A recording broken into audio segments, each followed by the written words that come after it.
It's embarrassing for the equestrian community and their intelligence that 35,000 equestrians liked her apology post. Embarrassing. If you're somebody who liked her post, I actually feel sorry for you for how stupid and gullible you are.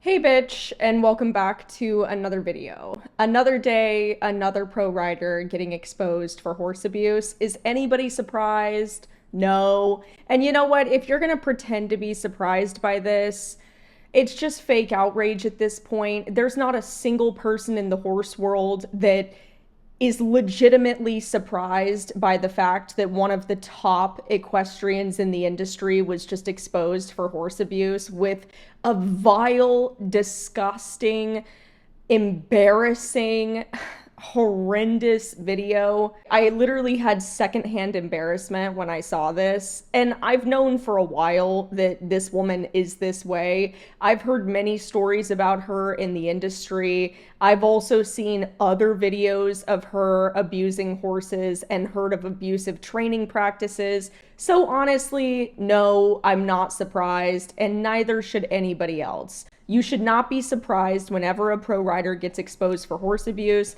because as I've always said, every single pro rider in the industry either abuses horses themselves or they know other people that abuse horses and they know it goes on and they do absolutely nothing about it.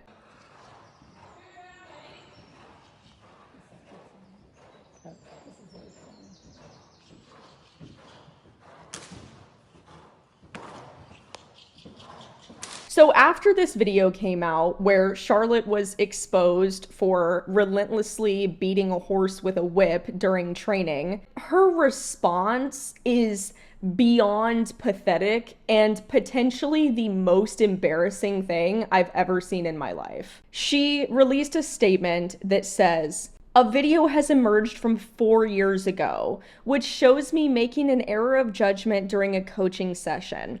Firstly, if someone's going to start off their apology with an excuse, oh, it was 4 years ago, they're not actually sorry. And this is something that they are trying to downplay and pretend like it's not a big deal. This is someone who is not only using manipulative tactics, but also doesn't recognize that her behavior is actually wrong. She's only making this statement because she wants people to leave her alone and get off her back. Probably also because FEI told her she needed to do this so she could still compete at a pro level, because we all know that her ban is going to be temporary. Understandably, the International Federation for Equestrian Sports is investigating, and I've made the decision to withdraw from all competition, including the Paris Olympics, while this process takes place."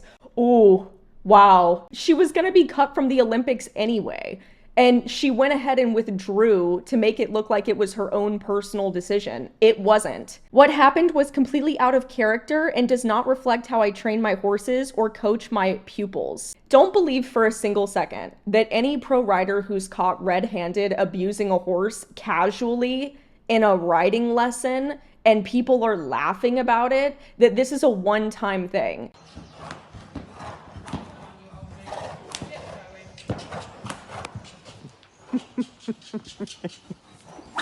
This is very clearly a common occurrence. She's incredibly comfortable doing this, and so is the lesson student, which leads me to believe this is something that has occurred there many times before. Nobody is showing any signs of discomfort in this situation, so you're obviously okay with it and it's normalized behavior. However, there is no excuse. Well, you just tried to give an excuse, so what is it?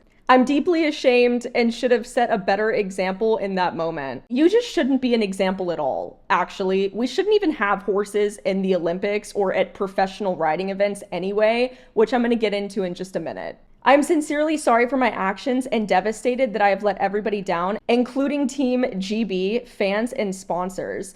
I will cooperate fully with the FEI, British Equestrian Federation, and British Dressage during their investigations and will not be commenting further until the process is complete. Her apology, if she actually was genuine about being abusive to horses, she would have just come out and said, yeah, I'm sorry I was abusive to horses. I don't have anything else to say. I'll do better.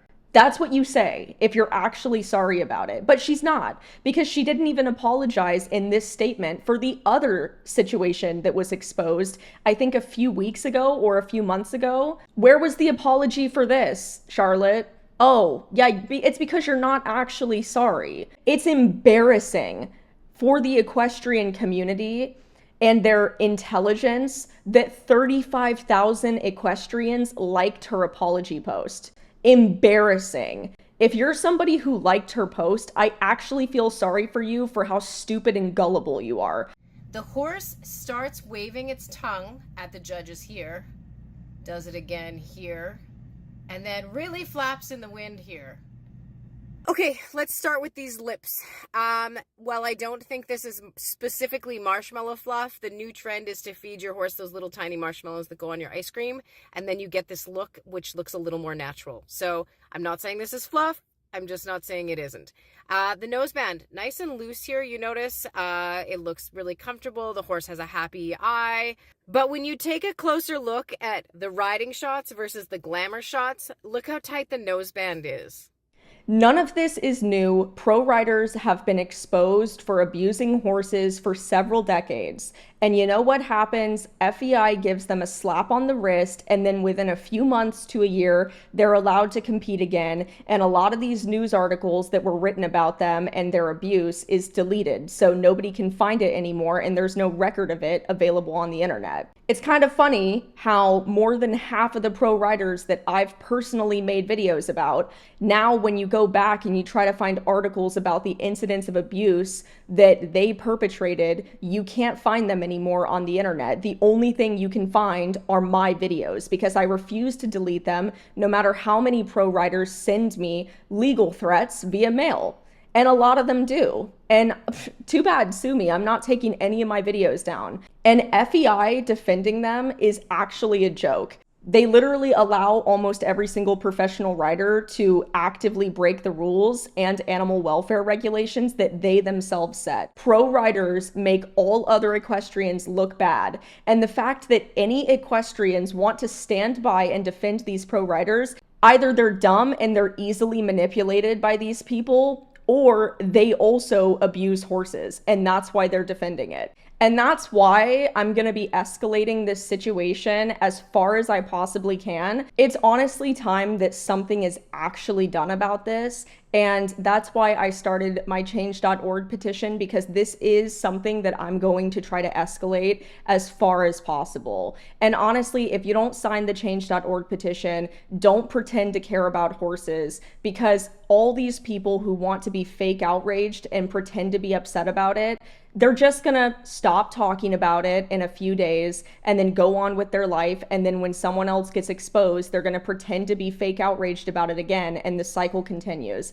If you actually care about horses, you understand the importance of them not competing at high levels like the Olympics, because there needs to be serious reform within the industry so these animals stop getting abused. And people need to start holding other individuals, trainers, training facilities, YouTubers even, who associate with these pro riders that end up getting exposed for horse abuse, because all of those individuals know that it's going on as well, and they're totally fine with it. Which is why I said in this video that if there are YouTubers that associate with pro riders, they're equally complicit in horse abuse and they know it goes on, which is why they're dead silent about it whenever someone gets called out. So really consider who you support on YouTube as well. But that's really all I had to say for today's video. You can click the link below to sign the petition, and we're gonna try to escalate this as far as possible, because the largest person in the industry and the most successful and most popular equestrian just got exposed for horse abuse. It's not new, it's not a one-time occurrence, and it goes to show you that if she's doing it, everybody else is too.